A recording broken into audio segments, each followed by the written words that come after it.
Fit kabarnya hari ini, Fit? Gimana, Fit, kabarnya hari ini, Fit? Puji Tuhan, baik Ter, sehat. Puji Tuhan, baik. Ya teman-teman, on cam yuk. Iya, ini PD terakhir. Nah, tuh Julius udah on cam tuh Ter. Julius, gimana kabarnya Julius? Teman-teman yang lain juga on cam yuk. Baik, puji Tuhan. Yang lain yuk, yang lain. Dong, kita antusias nih, ini PD terakhir nih di tahun 2021. Wih, Devanuel. Iya kan? Gimana kabarnya nih, Vanu? Halo Vanuel Diardo. Puji Tuhan. Yang lain yuk, yang lain. Ayo yuk on cam yuk. Yuk. Maureen, Batara, Samuel, Karin, Karina, Olive, Manda, Prima. Yuk. Aku mau lihat nih muka temen-temen. Mana sih? Yang kelas 10 biasanya on cam tuh. Mana kelas 10?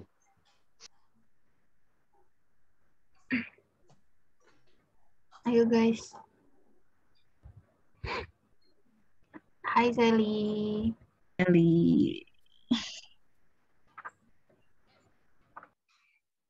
Vale tadi on cam, Vale pas rapat. Sabar gue habis makan bentar ya. Oh, oke. Yang lain. Jadi kayak gue liat Kalusi deh. Kalusi, gimana kabarnya Kalusi? Ada Kalusi. Halo Kalusi. On cam dong. Kalusi. Baik, puji Tuhan. Asik, puji Tuhan. Hai Lucy. Apa kabar Lucy? Bapak, baik Bapak, puji Tuhan. Gimana Pak kabar? Baik ya. Baik Pak. Iya. Oke, nanti cerita dengan Bapak ya. Ada Siapa? Daniel nih, dan ini Daniel kan ya, Daniel.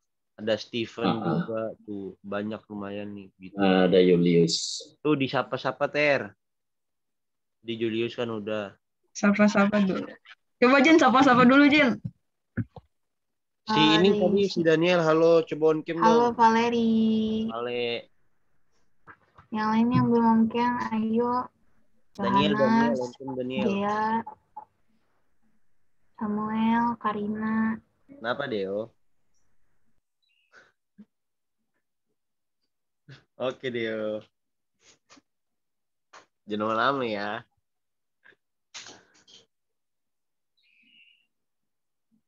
Ada lagi gak teman-teman? Halo Miria. Tadi Kiara on cam tadi tuh Kiara, Gaby juga tuh. Kiara and friend.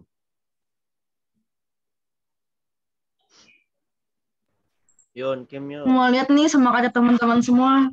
Mumpung PD terakhir. Ya, semangat ya teman-teman. Ayo yang kelas 10. Yuk on cam yuk. Oke, mungkin nanti aja kali ya. Tapi aku lihat teman-teman semangat sih buat PD kita yang terakhir ini. Nah, untuk sebelum kita memulai PD kita hari ini, kita akan menaikkan satu pujian, ada satu sobat.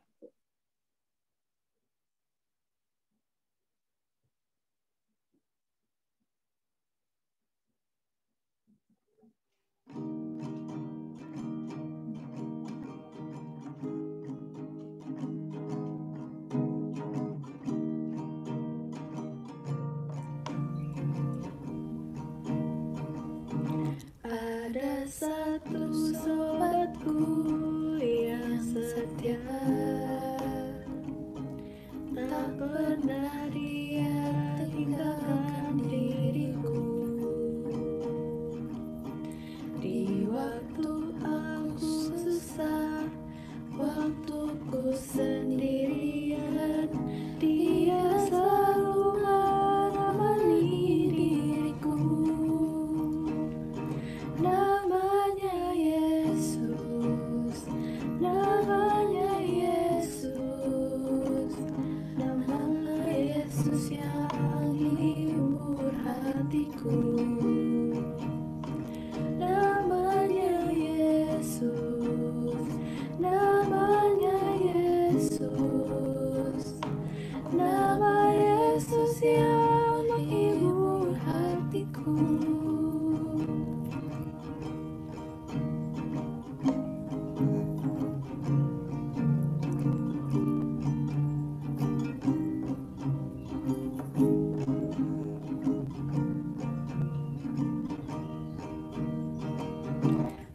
Ada satu sobatku yang setia,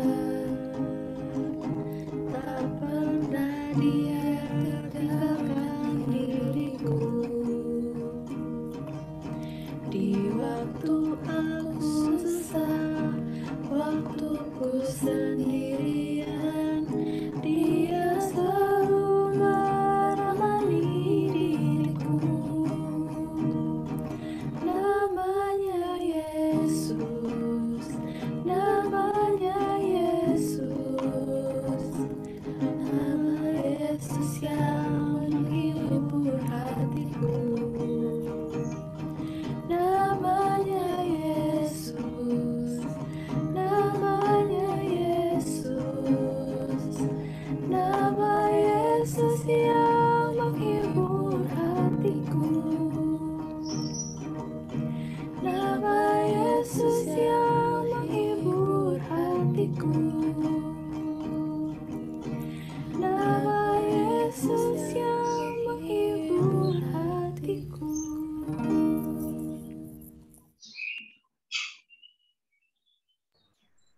Nah, terima kasih Olivia, Kiara, dan Valeri atas pelayanannya. Nah, untuk memulai PD kita hari ini, marilah bersatu dalam doa. Doanya akan dipimpin oleh Gia. Silakan Gia. Kak Teguh, kakak-kakak dan teman-teman semuanya, mari kita bersatu di dalam doa. Allah Bapa, kami bersyukur Engkau telah mengumpulkan kami semua siang hari ini untuk beribadah di Zoom. Ya Bapa, sebentar kami akan memulai ibadah, kiranya Engkau menyertai ibadah kami pada siang hari ini, dan Engkau siapkanlah hati kami untuk mendengar firman-Mu. Dalam nama Tuhan Yesus, kami berdoa dan mengucap syukur. Haleluya, amin. Baik, terima kasih Jaya udah memimpin kita dalam doa.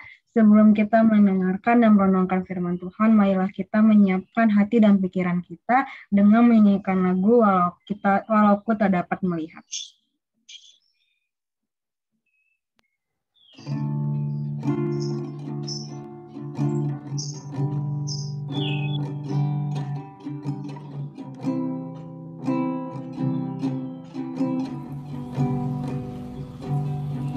Ku sadar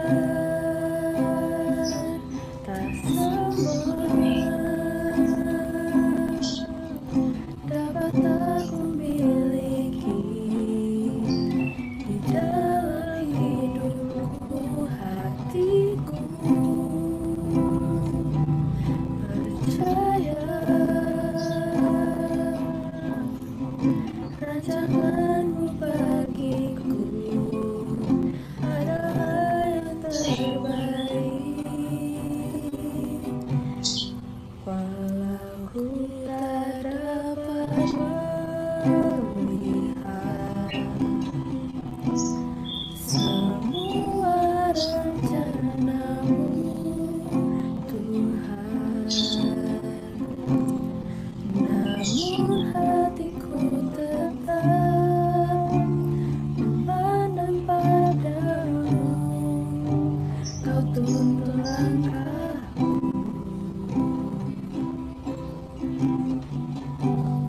walau ku tak dapat berharap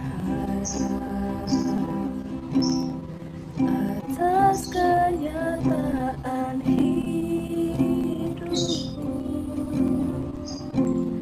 namun hatiku tetap memandang padamu. Kau ada untukku.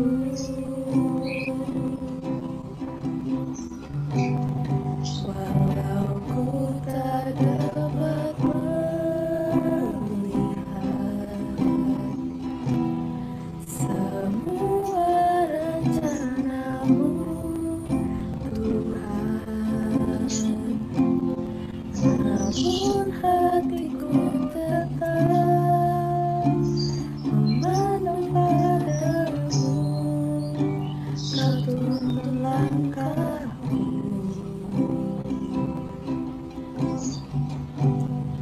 walau ku tak dapat berharap atas kenyataan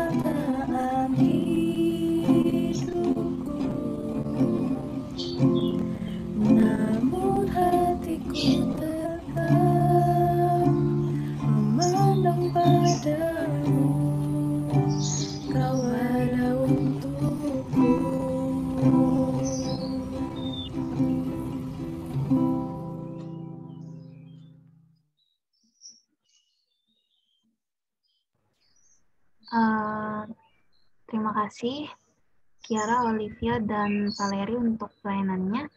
Selanjutnya untuk Pak Teguh, waktu dan tempat kami persilakan untuk memberikan renungan.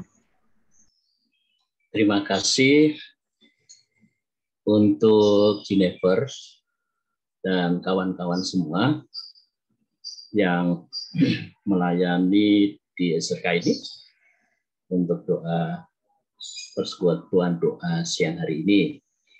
Bapak coba mulai share dulu ya. Oke. Nah, baik. Sebelum kita membaca dalam arti nanti mendengarkan. Ya, ada narasi, ada gambar-gambar, nanti kalian dengarkan. Dan di situ nanti ada tanya jawab Pak Teguh dengan kalian semua. Ya, nanti ketika ditanya, saya nanya, siapapun boleh memberikan respon, jawaban langsung aja ya, kalau bisa semua memberikan respon. Baik, sebelum kita mendengarkan firman Tuhan, mari kita berdoa. Tetapi sebelum kita berdoa, kita ingin tahu dulu dong, bagaimana sih cara hidup orang Kristen yang seharusnya. Itu dulu. Nah, ini dijawab oleh Paulus ya. Sebelum kita berdoa, kita mendengar Paulus ngomong apa tentang cara hidup orang Kristen. Satu ayat saja. Silahkan David ya, yang akan membacakan untuk kita semua mendengarkan Paulus berbicara tentang bagaimana sih orang Kristen itu hidup dari 2 Korintus 5 ayat 7. Silakan David baca. 2 Korintus 5 ayat 7. Ya. Sebab hidup kami ini adalah hidup karena percaya, bukan karena melihat. Baik, mari kita berdoa. Mari kita berdoa. Allah Bapa yang sangat baik, kami dikumpulkan di sini karena kebaikan Tuhan.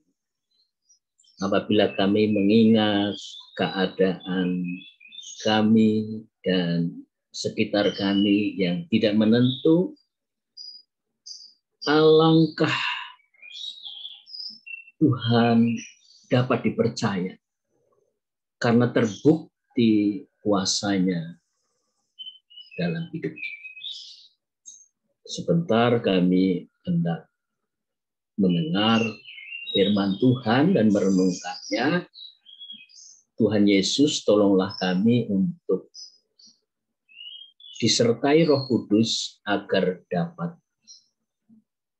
mendengarkan firman Tuhan dengan baik. Tolonglah kami di dalam persekutuan PD siang hari ini, semua yang hadir, untuk menyiapkan diri, membuka hati dan pikiran kami bagi Tuhan. Apapun pergumulan kami, apapun kesulitan kami, apapun keresahan yang kami hadapi, kami hendak mendengarkan apa yang Tuhan katakan. Terpujilah Tuhan kekal selama-lamanya. Amin. Baik. Shalom semua. Shalom Pak. Shalom, puji Tuhan, semua baik. Haleluya. Saya diberikan nats ayat dari Hana, dari Mazmur 2 ayat 17. Tapi jangan langsung ke sana dulu. Tapi kita mendengar Paulus berbicara orang Kristen itu hidupnya harus seperti apa sih? David sudah membacakan. Hidup orang Kristen itu bukan karena melihat, tetapi karena percaya. Sebab apa? Sebab yang kamu lihat itu seringkali tidak benar. Bohong, tipu-tipu, kamuflase, dipoles-poles. Walaupun tidak semuanya begitu. Yang kamu lihat juga ada yang benar. Karena apa yang kita lihat itu tidak pasti. Ya, yang kita lihat misalnya ada gambar cantik di WA kamu gitu ya. Oh, ini atau di Facebook kamu. Belum tentu. Bahkan bisa saja dia mengambil wajah orang lain dan sebagainya. Yang kita lihat itu tidak ada pasti. Ya, kebenaran itu tidak terlihat di dalam apa yang kita lihat. Nah, kita akan merenungkan Markus 2 ayat 17. Oke, sekali lagi. Ya, sebelum sampai ke sana, kita akan membaca dari awal, mendengarkan saja sambil melihat gambar. Nanti berhenti di situ, lalu saya bertanya. Nanti kita lanjutkan sampai pada ayat yang menjadi renungan kita. Siap? Siap? Siap, Pak. Siap. Nah, ya di screen sudah terlihat apa ini? Ayo. Gambar. Gambar apa? Yesus menyembuhkan orang lumpuh. Oke. Sebagian besar di antara kalian, bahkan semua ya, sudah tahu ceritanya tentang Yesus menyembuhkan orang lumpuh. Ini ada kaitannya dengan apa yang dikatakan di dalam nats renungan kita nanti. Oke. Nanti nats renungan kita akan dibacakan secara khusus oleh Hana. Ya, karena Hana yang memilih ayat ini. Baik. Nah, kita dengarkan. Ya, kita dengarkan. Kelihatan semua gambarnya ya? Oke.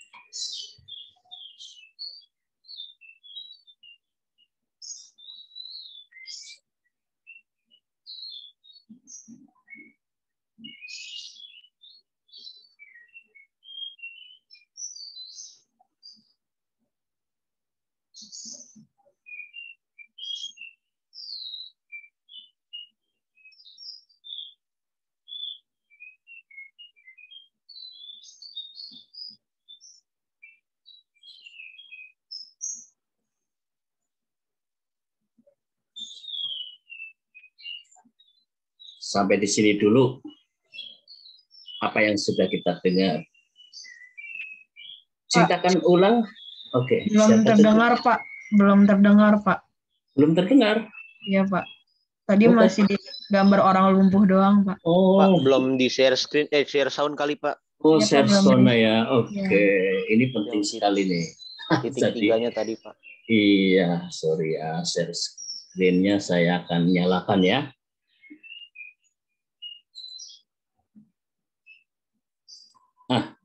Oke. Sudah bisa nih kayaknya. Pasal 2. Sudah? Sudah, Bisa, Pak. Pak. Bisa, Pak. Kemudian Ya. Yesus kembali ke Kapernaum. Maka tersebarlah kabar bahwa ia sedang di rumah. Lalu banyak orang datang.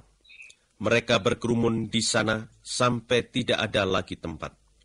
Di pintu pun penuh sesak dengan orang. Lalu Yesus menyampaikan berita dari Allah kepada mereka. Sementara ia berbicara, 4 orang mengusung seorang lumpuh untuk membawanya kepada Yesus. Oke. Tetapi karena orang... Oke. Sebentar. Saya tanya David dulu yang muncul di gambar saya. Kamu mendengar apa, David? Tadi Yesus sedang di Kapernaum, Pak, lagi duduk. Terus tiba-tiba ada 4 orang yang mengangkat ini, Pak, apa? Tadi mengangkat kayak ini apa yang buat orang sakit itu, Pak. Oke. Kamu lihat di gambar ya?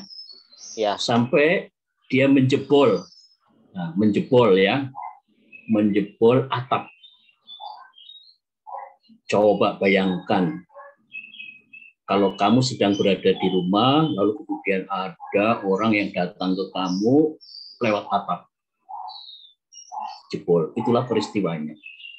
Kenapa itu peristiwa bisa terjadi? Karena Yesus ada di situ. Mungkin kalau Yesus tidak ada di situ, Nggak ada peristiwa jebol atap ini. Oke, kita lanjutkan berikutnya. Ada pertanyaan yang menarik nih berikutnya. Pasal 2. Beberapa hari kemudian Yesus kembali ke Kapernaum. Maka tersebarlah kabar bahwa Oke ya, tadi Pasal sudah. 2. Beberapa hari kemudian Yesus kembali ke Kita Kapernaum. lanjutkan aja. Siapa yang boleh mengampuni dosa selain Allah sendiri? Pada waktu itu juga Yesus melihat mereka tidak dapat sampai ke dekatnya. Jadi mereka membongkar atap tepat di atas tempat Yesus berada. Setelah itu mereka menurunkan orang lumpuh itu bersama tikarnya. Waktu Yesus melihat betapa besar iman mereka, Ia berkata kepada orang lumpuh itu, "Anakku, dosa-dosamu sudah diampuni." Stop. Yesus tidak marah. Itu rumah orang, jangan dibongkar atapnya. Nggak marah dia. Tapi memuji 4 orang itu, betapa besar imanmu. Oke, luar biasa. Iman 4 orang ini dipuji Yesus. Berikutnya seperti apa ya? Oke, kita lihat. Pasal 2. Membongkar atap tepat di atas tempat Yesus berada. Setelah itu, mereka menurunkan orang lumpuh itu bersama tikarnya. Waktu Yesus melihat betapa besar iman mereka, Ia berkata kepada orang lumpuh itu, "Anakku, dosa-dosamu sudah diampuni." Beberapa guru agama yang sedang duduk di situ mulai bertanya-tanya di dalam hati, "Berani benar orang ini bicara begitu. Ia menghina Allah. Siapa yang boleh mengampuni dosa selain Allah sendiri?" Pada waktu itu juga Yesus tahu pikiran mereka. Lalu Ia berkata, "Mengapa kalian bertanya-tanya begitu di dalam hatimu? Manakah yang lebih mudah? Mengatakan dosamu sudah diampuni, atau mengatakan bangunlah, angkat tikarmu dan berjalanlah? Tetapi sekarang aku akan membuktikan kepadamu bahwa di atas bumi ini Anak Manusia berkuasa mengampuni dosa." Lalu Yesus berkata kepada orang lumpuh itu, "Bangunlah, angkat tikarmu dan pulanglah." Ia bangkit dan segera mengambil tikarnya, lalu keluar disaksikan oleh mereka semua.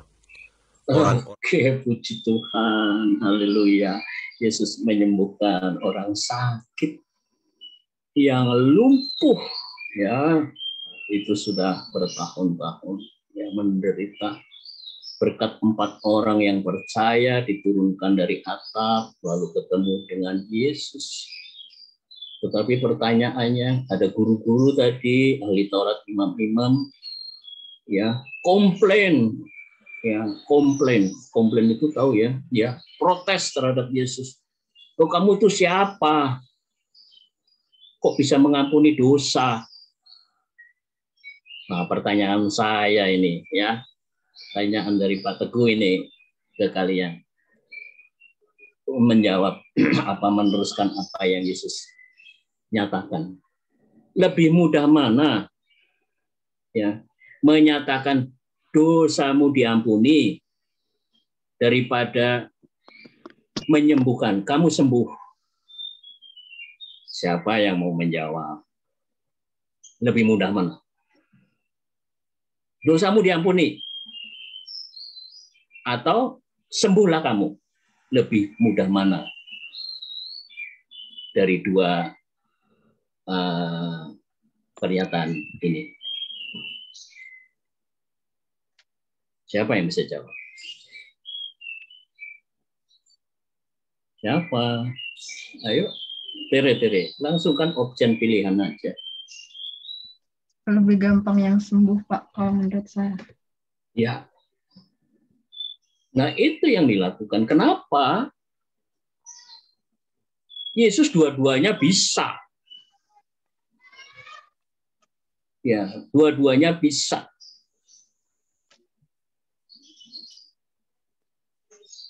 Dan yang dikomplain oleh guru-guru tadi adalah bahwa Yesus mengampuni dosa.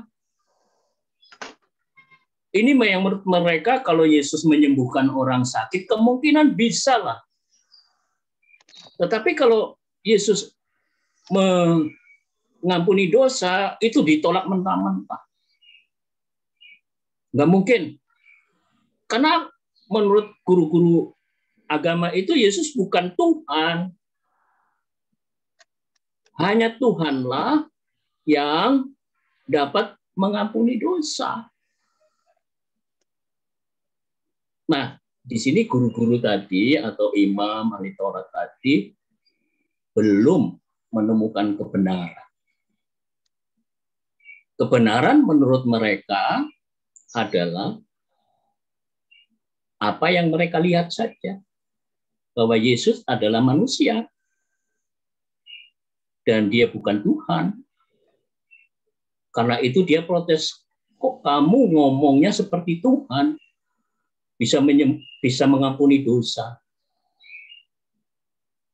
Lalu memang Tuhan Yesus mengatakan, mana yang lebih mudah menyembuhkan atau mengampuni dosa? Yesus mengatakan, dosamu sudah diampuni. Jadi Yesus melakukan pekerjaan yang utama dari kedatangannya. Pekerjaan menyembuhkan orang sakit itu bukan pekerjaan utamanya dari Yesus. Yesus bisa melakukan mujizat terhadap alam ini. Ingat ya, Yesus juga meredakan angin topan dan sebagainya. Ya, memberi makan 5.000 orang. Banyak sekali mujizat-mujizat yang dilakukan. Tetapi tujuan utama Yesus adalah mengampuni dosa. Mengampuni dosa itu kebutuhan utama daripada manusia. Tidak sekedar mengalami kesembuhan karena mujizat, karena sakit dan sebagainya. Mujizat yang dilakukan oleh Yesus itu tanda kuasanya. Tetapi kuasanya itu lebih besar daripada melakukan mujizat itu, yaitu mengampuni dosa. Sebab tidak ada seorang pun di dunia ini yang dapat mengampuni dosa. Juga orang tua saya tidak bisa mengatakan, nak dosamu saya ampuni. Nggak bisa. Begitu. Termasuk juga diri kita sendiri mengatakan, dosa saya habis selesai. Nggak bisa. Hanya Tuhan yang bisa mengampuni dosa kita. Nah, sekarang setelah itu ya, kita sedikit mengarah kepada kebenaran yang sesungguhnya. Nah, kebenaran itu bukan apa yang dilihat tadi ya, guru-guru agama ahli Taurat sampai salah. Walaupun mereka adalah ahli Taurat, salah di dalam menerima atau mengartikan kebenaran. Sehingga dia tidak menemukan kebenaran yang sesungguhnya. Nah, catat bahwa kebenaran itu adalah Tuhan sendiri. Kebenaran itu adalah Yesus yang memiliki kuasa untuk mengampuni dosa. Dan itu sudah dilakukan dan kita sudah mendapatkannya sekarang ini sebagai anak-anaknya. Berikut kita lanjut ya. Pasal 2. Manakah yang lebih mudah? Mengatakan dosamu sudah diampuni, atau mengatakan bangunlah, angkat tikarmu dan berjalanlah. Tetapi sekarang aku akan membuktikan kepadamu bahwa di atas bumi ini Anak Manusia berkuasa mengampuni dosa. Lalu Yesus berkata kepada orang lumpuh itu, bangunlah, angkat tikarmu dan pulanglah. Ia bangkit dan segera mengambil tikarnya, lalu keluar disaksikan oleh mereka semua. Orang-orang itu kagum, lalu memuji Allah. Kata mereka, belum pernah kita melihat kejadian seperti ini. Yesus kembali lagi ke pantai Danau Galilea. Banyak orang datang kepadanya, dan ia mengajar mereka. Sementara Yesus berjalan di situ, ia melihat seorang penagih pajak bernama Lewi, anak Alfius, sedang duduk di kantor pajak. "Ikutlah aku," kata Yesus kepadanya. Maka Lewi berdiri dan mengikuti Yesus. Waktu Yesus sedang makan di rumah Lewi, datanglah banyak penagih pajak dan orang-orang yang dianggap tidak baik oleh masyarakat ikut makan bersama-sama Yesus dan pengikut-pengikutnya. Sebab banyak di antara mereka mengikuti Yesus. Beberapa guru agama dari golongan Farisi melihat Yesus makan bersama-sama dengan penagih-penagih pajak dan orang-orang yang dianggap tidak baik itu. Jadi mereka bertanya kepada pengikut-pengikut Yesus, "Mengapa gurumu makan bersama dengan penagih-penagih pajak dan orang-orang yang tidak baik itu?" Oke, pertanyaannya itu ya. Mengapa Yesus makan bersama, ya, Yesus dan murid-muridnya makan bersama dengan orang-orang berdosa? Ya, siapa yang berbicara tadi? Yang bertanya tadi? Ya, orang banyak. Kebenaran menurut orang banyak.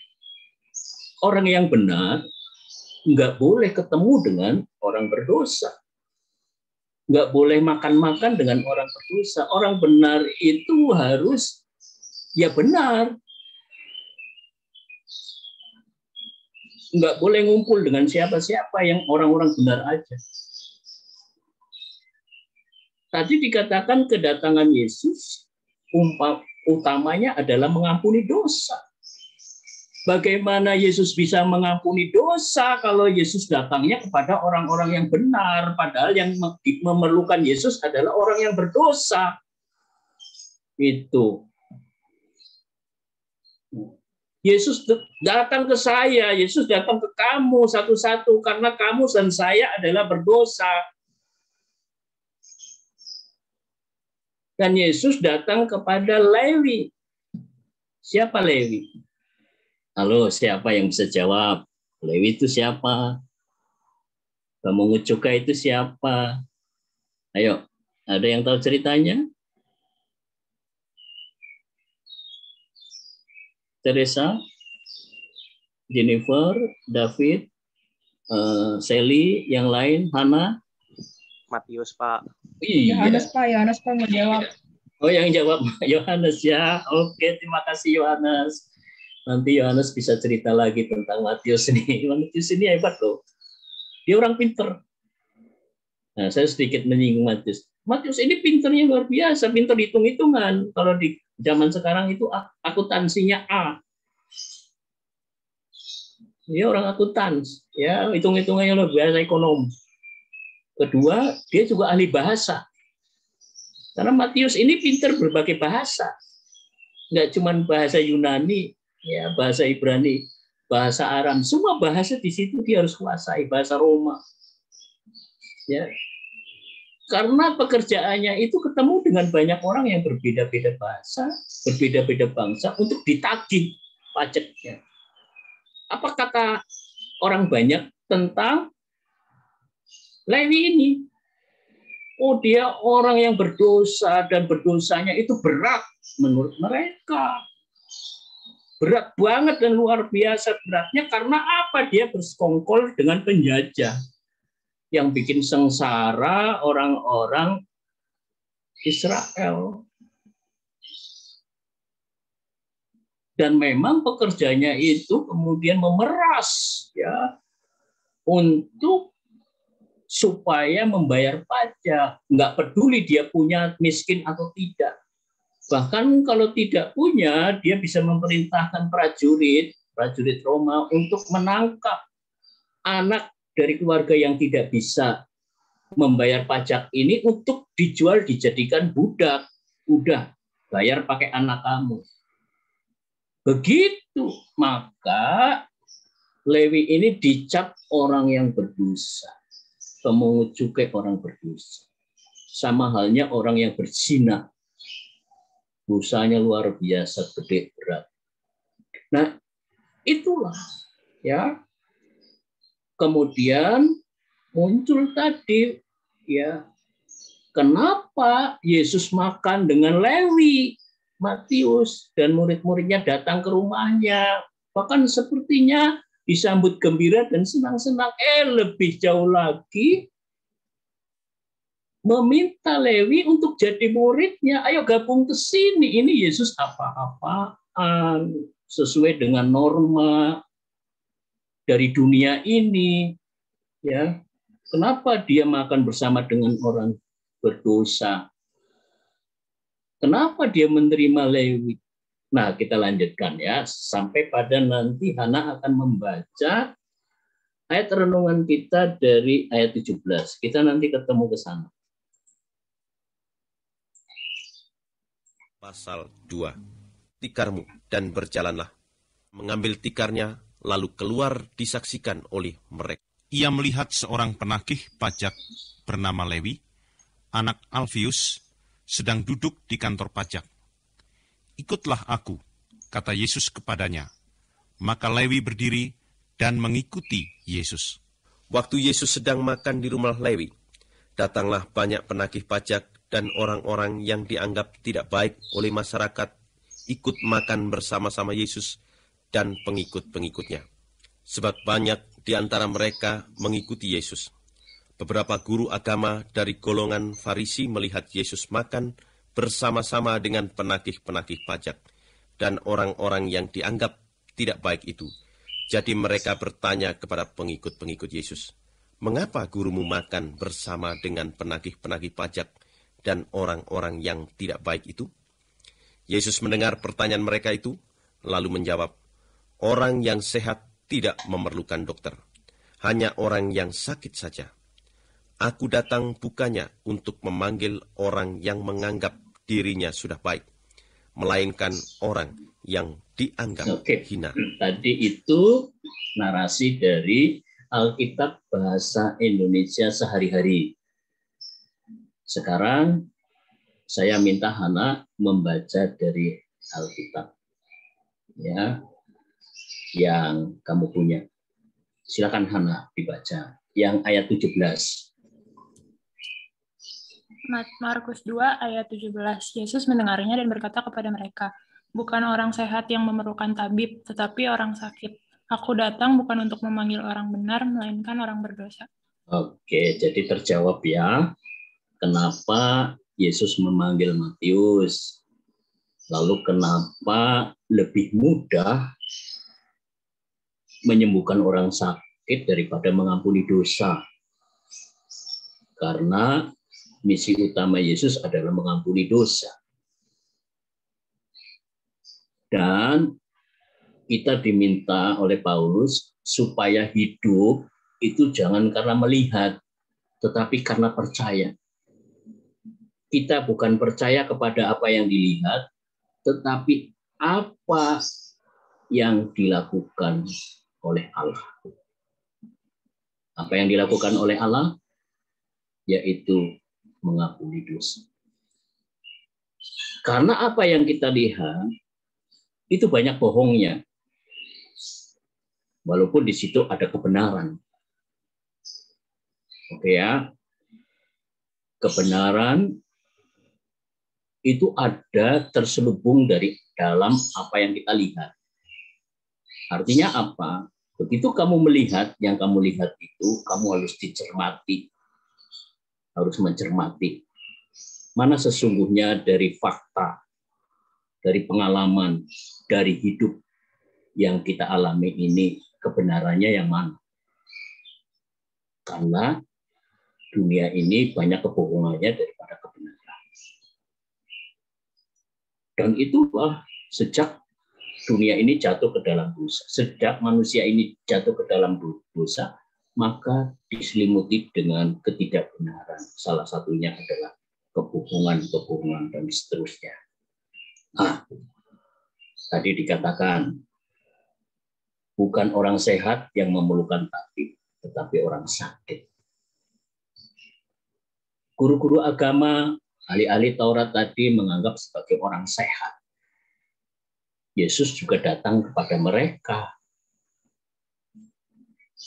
yang sebetulnya adalah orang berdosa juga. Paulus mengatakan tidak ada seorang pun yang benar, termasuk ahli-ahli Taurat itu. Ini yang ngomong nggak sembarangan loh, Paulus. Paulus sendiri adalah ahli Taurat.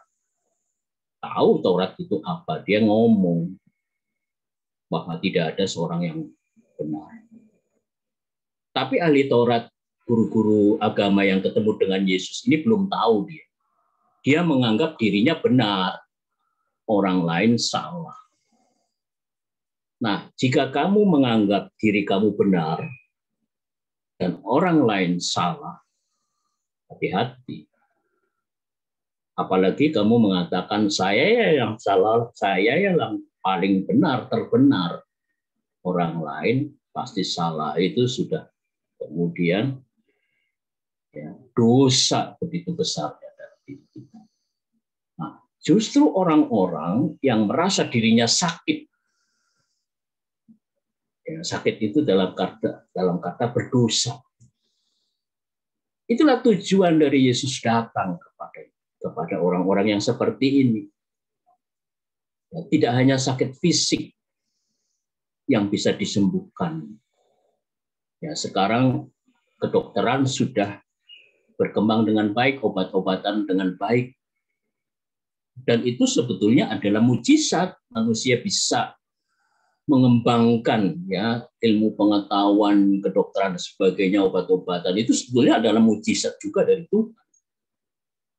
Tidak harus kemudian seperti begitu seketika ditumpangin tangan, didoakan langsung kemudian menjadi sehat. Ada yang seperti itu, bukan hal yang mustahil bagi Tuhan. Tetapi hal yang utama di balik itu adalah pengampunan dosa.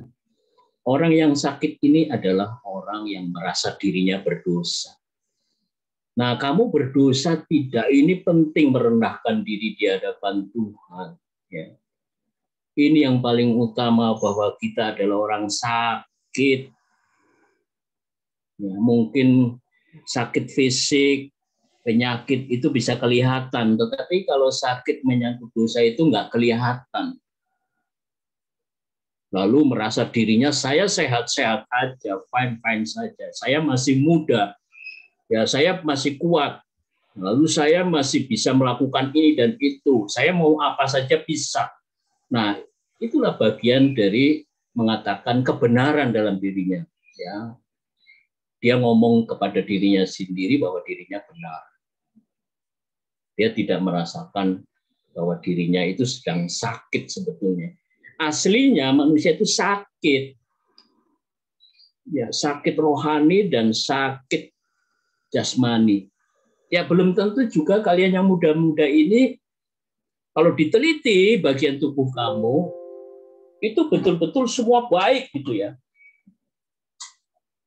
Ya, semua baik. 100% baik. Nah, kalau di lab, di ronsen, lalu mencek darah, cek ini, cek itu, ada saja di dalam tubuh kita itu yang tidak sempurna. Artinya tidak ada yang tidak sehat. Kita tidak tahu aja sejauh mana kesehatan kita sekarang. Kan begitu ya. Nah, puji Tuhan, SRK ini sudah mengumpulkan anak-anak Tuhan yang percaya, yang dosanya diampuni oleh Tuhan, dan hidup mau berkenan di hadapan Tuhan, tidak menjadi sombong, menyombongkan diri apalagi kepada Tuhan. Saya orang baik-baik saja, saya orang benar, saya orang suci, saya orang yang paling benar di dunia ini. Enggak. Nah, jauh. Ya. Karena kalian berkumpul di sini, di dalam persekutuan SRK ini menyadari betapa dosanya kita, betapa hinanya kita, betapa lemahnya kita, betapa tidak berdayanya kita. Dan kita membutuhkan Tuhan Yesus, karena dialah kebenaran yang sejati. Apa yang kita lihat banyak bohongnya. tetapi Yesus itu kebenaran yang sejati. Nah, kebenaran sejati itu maksudnya apa? Saya ingin meminta ya. Tadi Jennifer sudah, boleh David menunjuk siapa nih, ngomong nyebut siapa supaya saya bisa meminta yang ada di sini, karena nggak kelihatan. Ini Pak, mungkin si Sally Pak, Sally. Oke, Sally, kamu mungkin hafal juga ya, Yohanes 3 ayat 16 lah, ini ayat hafal. Silahkan Sally, kalau perlu dibaca.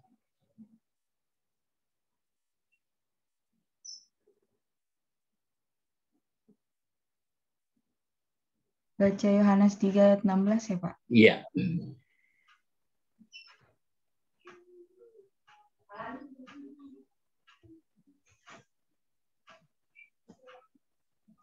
Silakan Sally. Karena begitu besar kasih Allah akan dunia ini, sehingga ia telah mengaruniakan anaknya yang tunggal, supaya setiap orang yang percaya tidak binasa, melainkan beroleh hidup yang kekal. Oke. Kebenaran itu adalah kasih Allah. Allah adalah kasih. Itulah kebenaran. Kalau temanya kita menu kebenaran, ya, menu itu seperti makanan ya, ada porsinya. Menu ya, ada di piring, ada di meja. Nah, menu hidup kita bukan karena melihat, tapi karena percaya. Percaya apa? Percaya kasih Bapa. Percaya kasih Yesus. Percaya kasih Roh Kudus. Mengapa 3 sebutnya ini saya sebutkan? Karena kamu benar-benar dikasihi oleh Tuhan. Kenapa Tuhan atau Bapa atau Allah itu kasih? Karena Bapa, Anak, dan Roh Kudus. Itulah kasih. Ya, 3 itulah saling mengasihi, kasih-kasih yang sempurna. Karena kasih itu harus ada partner. Nggak mungkin dong kasih itu hanya tunggal. Lalu siapa yang dikasih dan siapa yang mengasihi? Ya, Bapa mengasihi anak-anak, mengasihi Bapa. Bapa mengasihi Roh Kudus mengasihi anak-anak, mengasihi Roh Kudus. Itulah Allah kasih. Lalu kebenaran apa yang harus kamu terima saat ini? Karena jangan melihat saja. Ya menunya kasih, hidup di dalam kasih, itulah kebenaran yang Tuhan minta untuk kita lakukan agar kita hidup sesuai dengan kehendak Tuhan, tidak melakukan dosa lagi, menjauhi kejahatan, and so on dan sebagainya. Bagaimana penerapannya? Hidup di dalam kasih, Bapak akan berikan ilustrasi yang harus kamu tahu.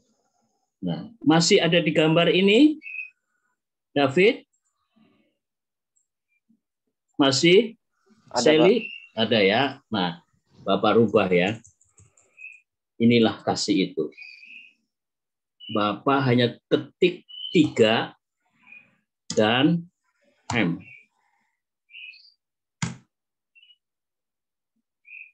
Ada gambar apa di sini?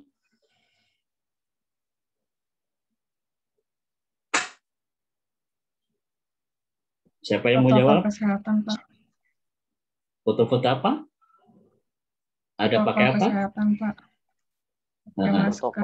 Masker, iya. Sederhana bukan?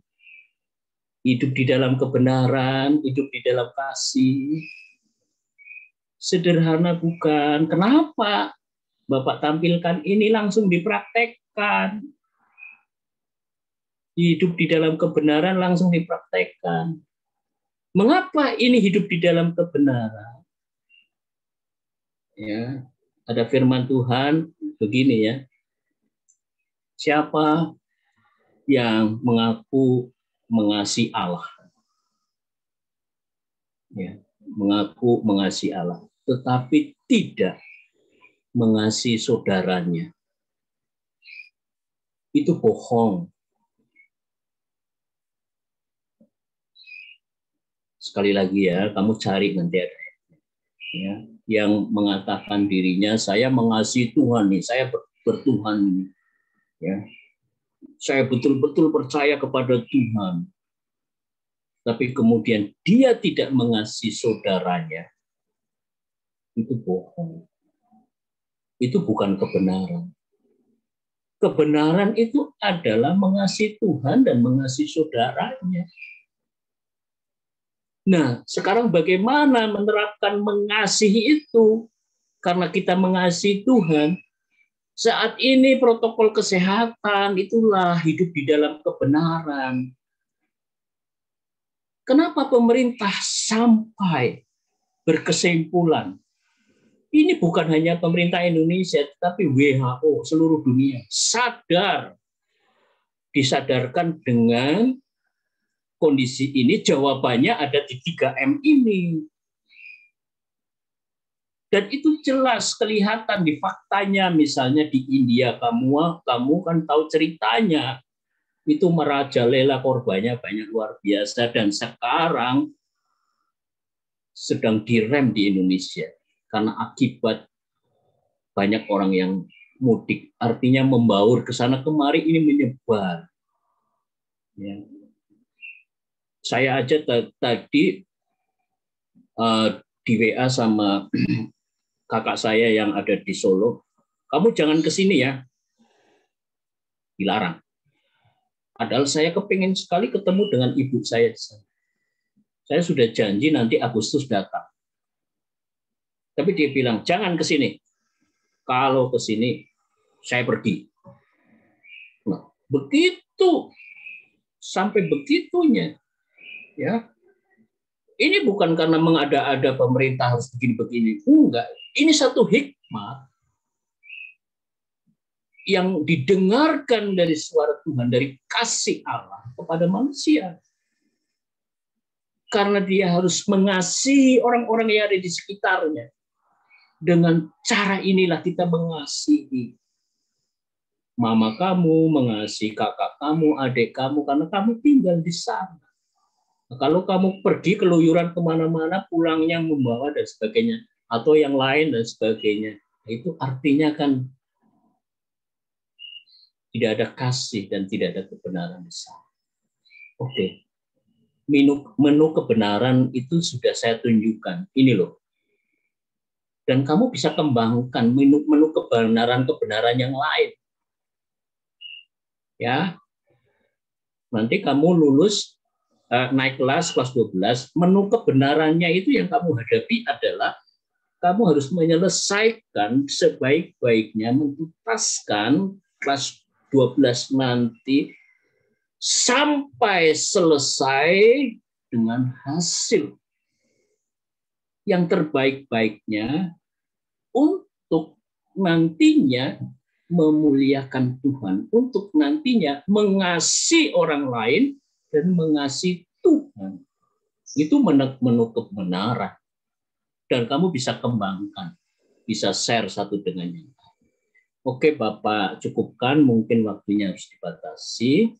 Ya, jangan pakai masker di dagu. Ya, Bapak lihat di mana-mana orang kemudian masih sembarangan. Ya, bahkan baru saja Bapak keluar bebas nggak pakai apa-apa, nggak pakai masker, dan udah kamu bisa saksikan sendiri betapa sulitnya melakukan kebenaran. Jangan kita merasa bahwa semua sudah beres kita lakukan. Mungkin bagian kita melakukan kebenaran juga ada yang tidak kita lakukan. Ya. Nah, coba koreksi diri. Bagaimana hidup kita, apakah sudah melakukan kebenaran atau tidak? Menunya kan tadi sudah ada. Apakah kamu mengasihi ibu kamu? Apakah kamu mengasihi ayah kamu, adik kamu, saudara kamu dengan segala macam hal? Dan di situ ada pengampunan apabila mereka atau siapapun membuat hati kamu dongkol atau marah, apakah kamu bisa mengampuni karena itulah kasih dan sebagainya, sebagainya. Kasih itu seperti apa bisa dibaca di dalam 1 Korintus 13, tidak cemburu, ya, tidak marah dan sebagainya, sebagainya. Itulah menu kebenaran. Tuhan Yesus memberkati kita semua. Kiranya kita dimampukan oleh Roh Kudus untuk hidup di dalam kebenaran. Amin. Apabila ada yang mau share sedikit, saya serahkan kepada Jennifer ya. Silakan. Saya tutup. Ya. Terima kasih Pak Teguh untuk perkenalannya. Semoga kita bisa merenungkannya di hati kita masing-masing. Nah, bagi teman-teman yang merindukan untuk memberikan persembahan, silakan men-scan barcode yang akan tertera di share screen.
Baik, teman-teman, terima kasih. Kiranya persembahan yang terkumpulkan dapat menjadi berkat bagi kita semua. Sebelum kita menutup persekutuan doa kita pada siang hari ini, mari kita sama-sama menyanyikan lagu penutup Satu-satunya yang kuandalkan. Bentar, Ter, pengumuman. Oh, pengumuman dulu ya? Oke. Ya, pengumuman dulu deh dari David. Silakan, David. Shalom semua. Shalom. Puji Tuhan, kalau hari ini kita boleh berkumpul, kita mengadakan PD terakhir di tahun ajaran 2020-2021. Kita bersyukur karena Pak Teguh telah membawakan firman renungan untuk kita. Kiranya boleh menjadi perenungan kita dalam kehidupan kita sehari-hari, terutama dalam kita menjalani kehidupan kita di dunia ini. Kita juga bersyukur untuk semua petugas yang telah mengambil bagian di dalamnya. Ada Kiara, ada Valeri, ada Olivia, ada Jenny, ada Teresa, juga ada Derek, dan seluruh teman-teman yang telah bertugas menyiapkan PD terakhir ini berjalan dengan baik. Sedikit penyampaian saja untuk proker SRK. Jadi kita akan mengadakan DS dan ketua dari DS sudah kita pilih. Mungkin akan kita perkenalkan di sini. Tapi sebelumnya untuk oke, kita kenalin ini aja dulu ya. Kita kenalin dulu kali ketuanya. Jadi nanti KP sama WKP-nya boleh on cam sama inilah sapa-sapa dikit ya kan. Karena kita live di YouTube kan. Jadi boleh di KP-nya itu ada Sally. Halo Sally. Ngomong dikit dong, Sel. Shalom semua. Halo. Oke. Dan di WKP-nya ada Kiara. Halo Kiara. Hai, salam semua. Halo. Jadi Kiara dan Sally ini akan menjadi KP dan WKP untuk DS kita dan juga untuk kepanitiaannya sendiri sedang dalam penyusunan. Jadi mohon untuk teman-teman semua boleh mengambil bagian di dalam kepengurusan, di dalam kepanitiaan. Dan karena ini DS, jadi kelas 12, angkatan 22 diwajibkan menjadi panitia semuanya. Jadi itu saja yang ingin disampaikan. Didukung terus KP dan WKP yang sudah dipilih untuk bekerja sama juga dengan kita ambil bagian di dalam kepanitiaan untuk kita melaksanakan kegiatan ini untuk hormat dan kemuliaan nama Tuhan. Dan juga nanti pastinya bulan depan kita akan menerima teman-teman baru yang kelas 10. Jadi karena ini PD terakhir dan nanti kita ketemu mungkin udah sama-sama dengan teman-teman yang ada di kelas yang baru.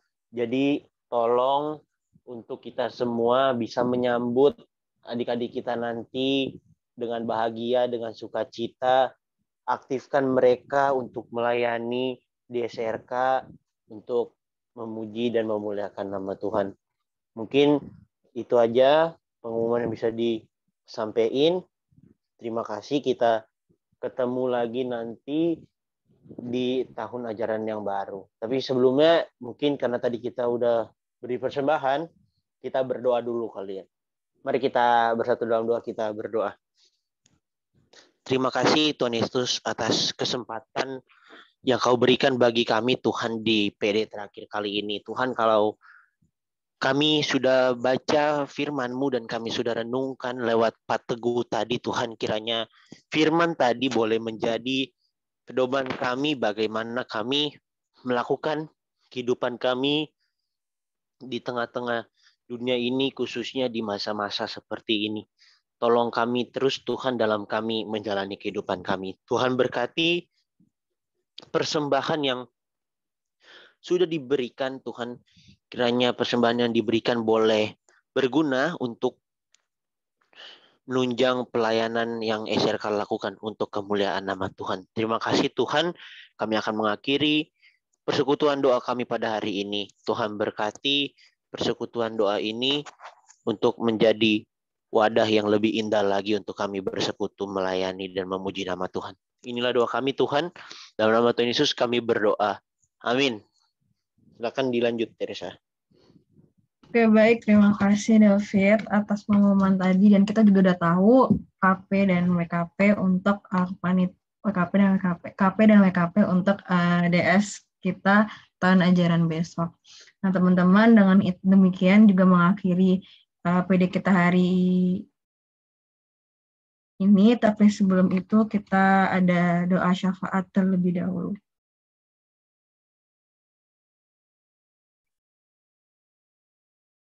Mungkin sekalian doa tutup aja nanti sama Pak Teguh. Jadi nyanyi lagu dulu aja. Biar jadi doa tutup. Sekalian syafaatnya nanti.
Silakan Pak Teguh.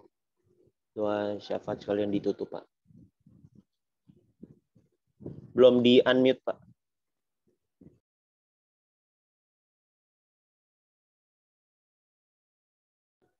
Pak, mohon maaf Pak, belum di-unmute. Baik. Sudah ketemu ya, sudah ya? Sudah, Pak. Baik, mari kita menyatukan hati bersama-sama untuk mengangkat dan mempersembahkan hidup kita pada Tuhan, menerima berkat-Nya. Kita berdoa.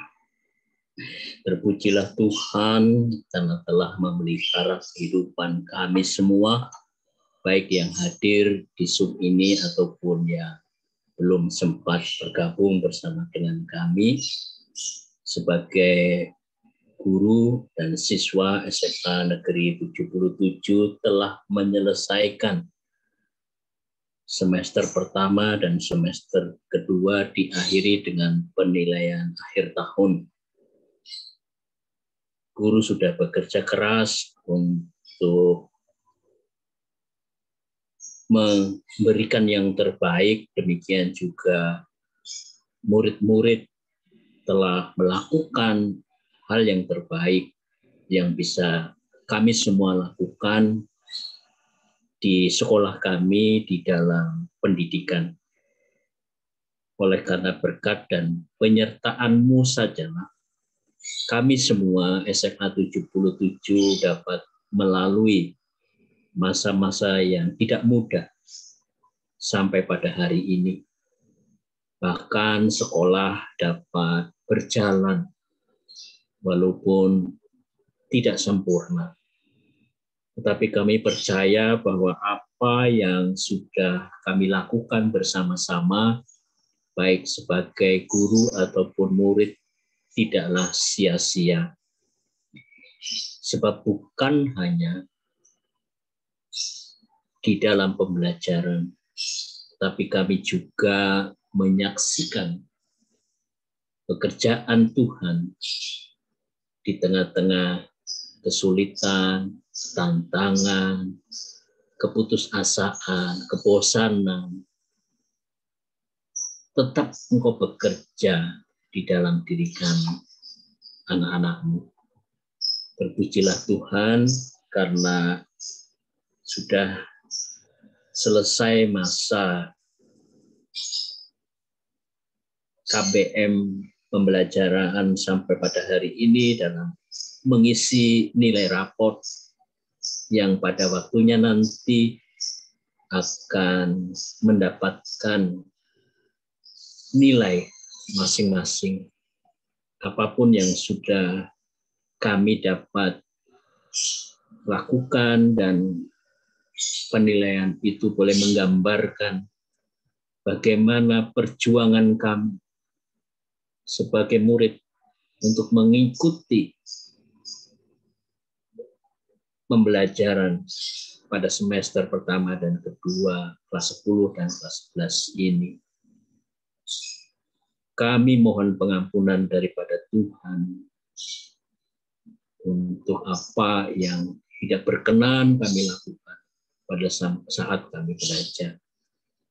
Yang kemudian pada tahun ajaran baru, perkenankan ya Tuhan kami memiliki semangat dan pandangan yang baru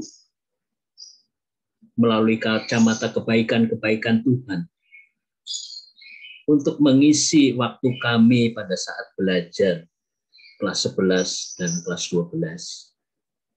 Supaya kami mengerti apa sebetulnya tujuan kami untuk mengikuti pembelajaran di SMA 77 di mana kami harus tuntaskan bersama dengan Tuhan. Nyatakanlah ya Tuhan kebenaran-kebenaran itu di dalam hidup kami masing-masing supaya kami mengerti panggilan kami masing-masing dan arah serta tujuan kami. Bagaimana kami harus menyelesaikan pendidikan di SMA 77 sebagai siswa. Dan kelanjutan kami untuk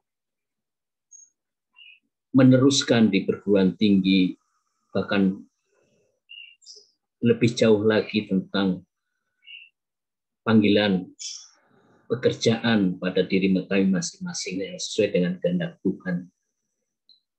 Agar masa depan kami lalu kemudian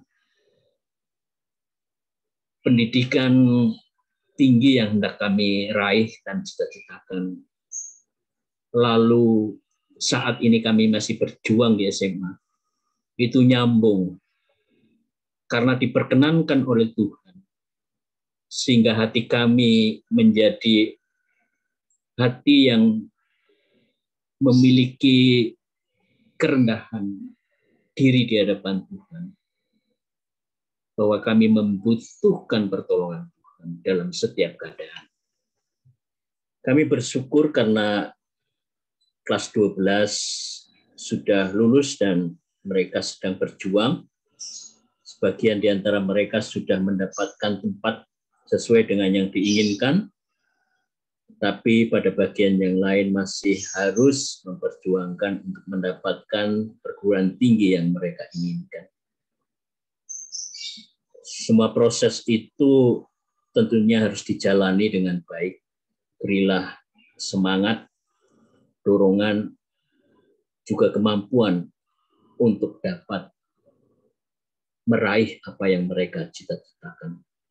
Kami percaya bahwa bersama dengan Tuhan dan di dalam pertolongan Tuhan Yesus selalu ada jalan bagi mereka kakak kelas dari kelas 10-11 ini mendapatkan yang terbaik. Tinggal kami percaya sesuai dengan waktu Tuhan. Terima kasih Tuhan atas kebersamaan mereka dengan anak-anak kelas 10 dan 11 saat ini. Demikian juga kebersamaan kelas 11 dan 10 saat ini yang kemudian dilanjut nanti untuk semakin akrab dalam persekutuan yang indah, menopang dan saling mendukung. Tidak ada yang menjatuhkan satu dengan yang lain.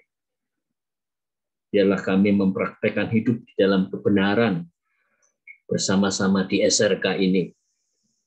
Sebab kami percaya bahwa Yesus datang untuk kami, menyelamatkan kami, orang-orang yang berdosa ini. Kami bersyukur ya Tuhan untuk rencana adanya pembinaan di bulan Agustus, Juli, Agustus, atau sesuai dengan waktu Tuhan. Untuk SRK boleh mengadakan momen-momen regenerasi dengan baik.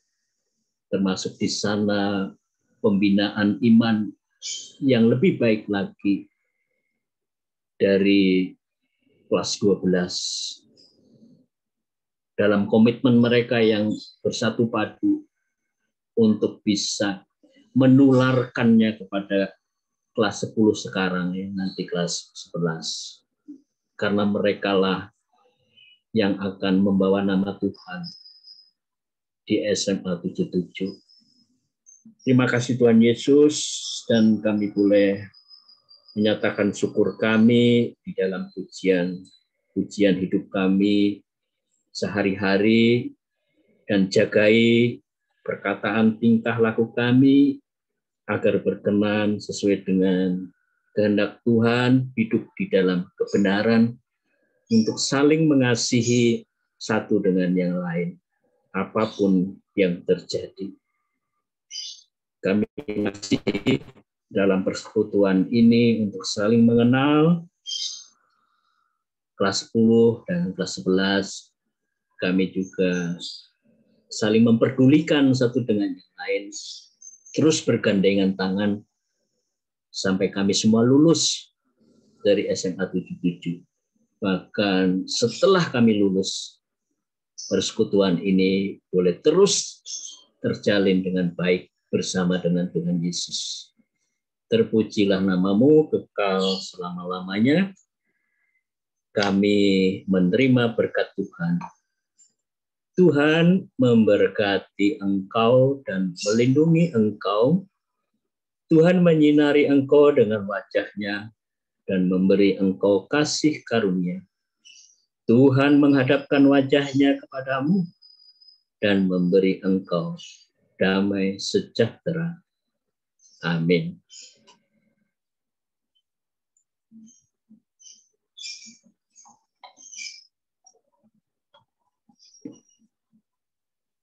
Baik, terima kasih Pak Teguh sudah memimpin kita dalam doa.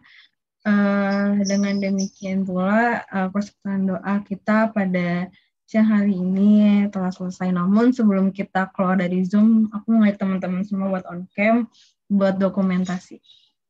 Soalnya ini terakhir juga kan kita di persekutuan doa kita. Yuk, on cam yuk. Semuanya.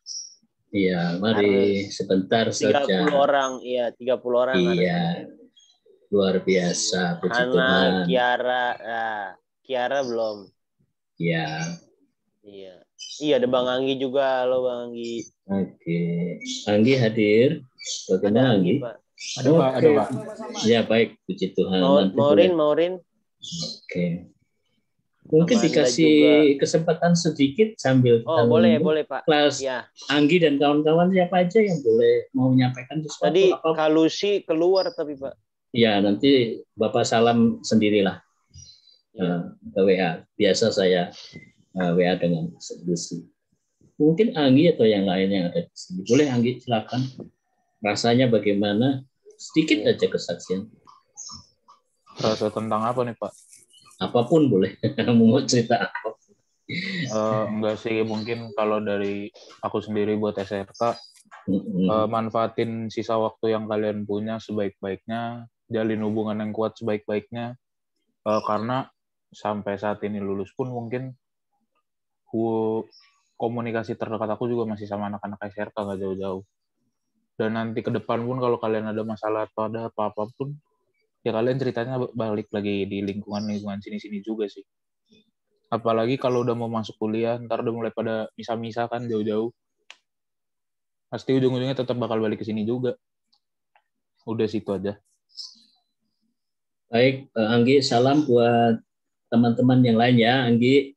Oke, Pak. Nanti boleh ceritakan ke saya keberhasilan kamu dan bagaimana perjuangannya, juga yang masih berjuang.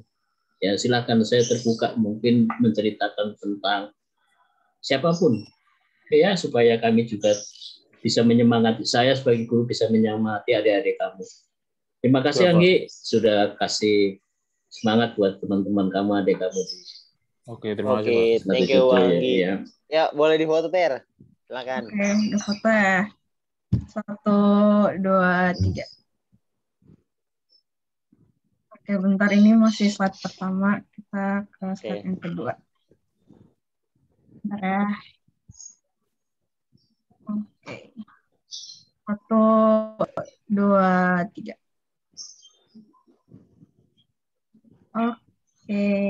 Oke, makasih semua yang sudah mengambil bagian. Sampai jumpa lagi ya. Sampai berjumpa di semester depan. Ya, Tuhan berkati semua Tuhan sehat. Berkati Pak, teman-teman. Semua sehat. Tuhan berkati.